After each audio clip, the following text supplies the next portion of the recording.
భరద్వాజ్ గారు బాలకృష్ణ గారు మాట్లాడుతూ ఇప్పుడు 'అఖండ 2' రిలీజ్‌కి ఆయన డేట్ ఎప్పుడొస్తుందో చెప్పేశారు. ప్లస్ ఇది పోస్ట్‌పోన్‌మెంట్‌కి రీజన్ ఏమిటి? రీజన్ ఏమిటి అనేది కూడా మాట్లాడుతూ వచ్చారు ఆయన.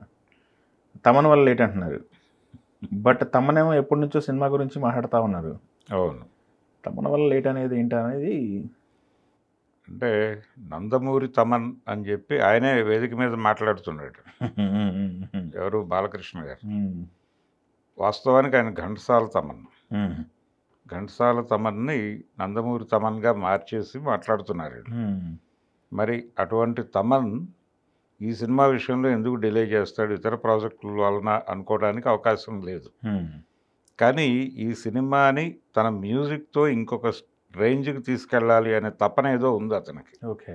అంటే గతంలో ఆ మాట మాట్లాడాడు. అంటే అఖండ ఫస్ట్ హాఫ్ చూస్తే మీరు మీ స్పీకర్లు, ఊఫర్లు ఇవన్నీ కూడా రీబిల్డ్ చేసుకోవాలి అన్నట్టుగా, అంటే అప్డేట్ అవ్వాలి అన్న పద్ధతిలో మాట్లాడాడు. అంటే ఆ కసరత్ ఏదో జరుగుతోంది.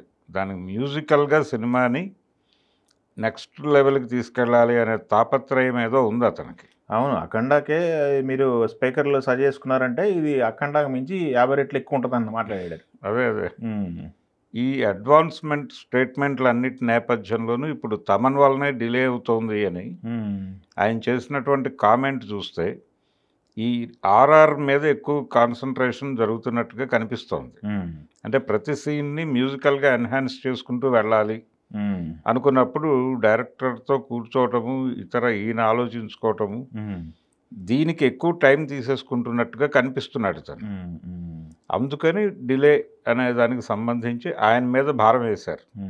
అంటే ఇందులో కొంత షేర్ అతనికి ఉండుండొచ్చు, కానీ ఇతర అంశాలు కూడా ఉండుంటాయి డెఫినెట్గా. లేకపోతే అంత డిలే అవ్వదు. ఆయన చెప్పుకున్నట్టుగా డిసెంబర్ అంటున్నాడు సినిమాని.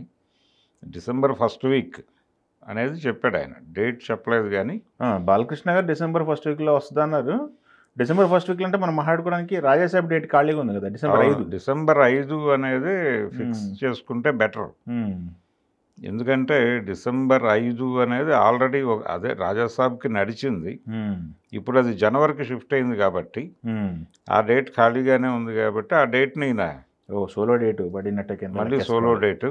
అది కూడా ఒక రకంగా సెలబ్రేషన్ టైమే. న్యూ ఇయర్ దాని తాలూకా ఇంపాక్ట్కి సన్నాహక వ్యవహారం, క్రిస్మస్ పండగ ఇవన్నీ కలిసి వస్తాయి. అందుకని డిసెంబర్ 5 అనేది ఇక ఆ మూడ్లో ఉంటారు కాబట్టి జనాలు ఈ సినిమాతో కనెక్ట్ అవుతారు అనే దీంతో ఉండుంటారు వీళ్ళు. డిసెంబర్ 5 కొన్న అడ్వాంటేజెస్ ప్రకారం 5 అనేది ఫిక్స్ చేసుకుంటే బెటర్.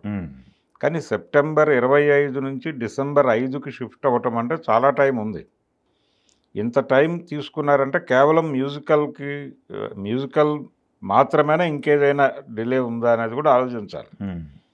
అంటే ఈ సినిమాకి కొంచెం విఎఫ్ఎక్స్ అది ఎక్కువ వర్కే ఉండుంటుంది. మనం ఆల్రెడీ ఇంతకుముందు రిలీజ్ అయినటువంటి గ్లిమ్స్ అది చూసాం. అందులో కొన్ని ఎక్కువ విన్యాసాలే ఉన్నాయి. అంటే బోయపాటి తన ఆలోచన పరిధిని పెంచుకుని ఇంకొక లెవెల్కి వెళ్ళాలి అనే దీనిలో భాగంగా చాలా కల్పనలు చేసుంటాడు ఆయన బ్రెయిన్లో. వీటన్నిటినీ విజువల్గా కన్వర్ట్ చేయాలి. ఆ కన్వర్ట్ చేయటానికి డెఫినెట్గా టైం తీసుకుంటుంది. ఆ తాలూకా కసరత్తు అంటే కొన్ని వీళ్ళకి నచ్చవు, వాళ్ళు చేసింది పూర్తిగా తృప్తి కలిగిస్తే తప్ప వీళ్ళు ఓకే చేయరు. ఆ గొడవ కూడా ఏదో నడుస్తూ ఉండాలి. అందుకని ఇంత టైం తీసుకున్నారు. అయితే ఏదేమైనా కానీ మనవాడు అనే ఉద్దేశంతో టోటల్ భారం ఇప్పుడు తమన్ మీద వేశారు. ఆయన మోయటానికి సిద్ధమే. ఆ మోయటానికి సిద్ధము, అలాగ నిలబడతాడు అనేటువంటి కాన్ఫిడెన్స్ ఉండటం వలన ఇప్పుడు నువ్వు మోసాయి ఈ డిలేని, ఈ టైంని అని చెప్పేసి అప్పచెప్పేశారు. బాధ్యత ఆయన భుజాన్ని వేసేసుకున్నాడు. సో ఇప్పుడు తమన్ అనేది ప్రపంచానికి తెలిసిన మాట. కంటెంట్ పరంగా కూడా చాలా స్ట్రాంగ్ ఉందంటున్నారు. మరి కంటెంట్ స్ట్రాంగ్గా ఉంటే మ్యూజిక్ కూడా స్ట్రాంగ్గా ఉండాలి కదా. అంటే స్ట్రాంగ్గా ఉండాలి. అదొక్కటే కారణం అయ్యి ఉండదు డెఫినెట్గా. ఆర్ఆర్ అనే దానికి సంబంధించి ఆయన ఎంత మనసు పెట్టి ప్రాణం పెట్టి చేసినా కానీ ఇంత టైం పట్టదు. ఇతర కారణాలు కూడా ఉన్నాయి దానికి సంబంధించి. అవన్నీ టోటల్గా కలిపి ఒక సింగిల్ రీజన్ మీద ప్రపంచానికి ఒక కమ్యూనికేషన్ అయితే ఇచ్చారు. అది మోయటానికి ఆయన సిద్ధపడిపోయాడు కాబట్టి మోసేస్తున్నాడు. అందుకని తమన్నాను అనుకోవాలి, కానీ అనేక అంశాలు కూడా ఉన్నాయి దీనిలో. ఇది ఇంకోటి ఏంటంటే తమన్కిను వీళ్ళకి మధ్య రిలేషన్ ఎంత స్ట్రాంగ్ అనేది కూడా దీనిలో అర్థమవుతుంది. అంటే మన సినిమాలకి కమిటెడ్గా పనిచేస్తున్నాడు ఇతను, మనవాడే అనే ఉద్దేశంతోనే నందమూరి తమన్ అనేసాడు ఆయన. ఈయన కూడా నందమూరి తమన్గానే బిహేవ్ చేస్తున్నాడు.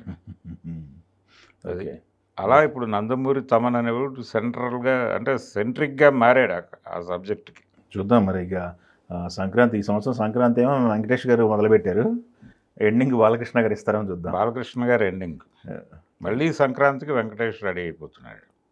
చిరంజీవి గారు కలిసి. Thank you.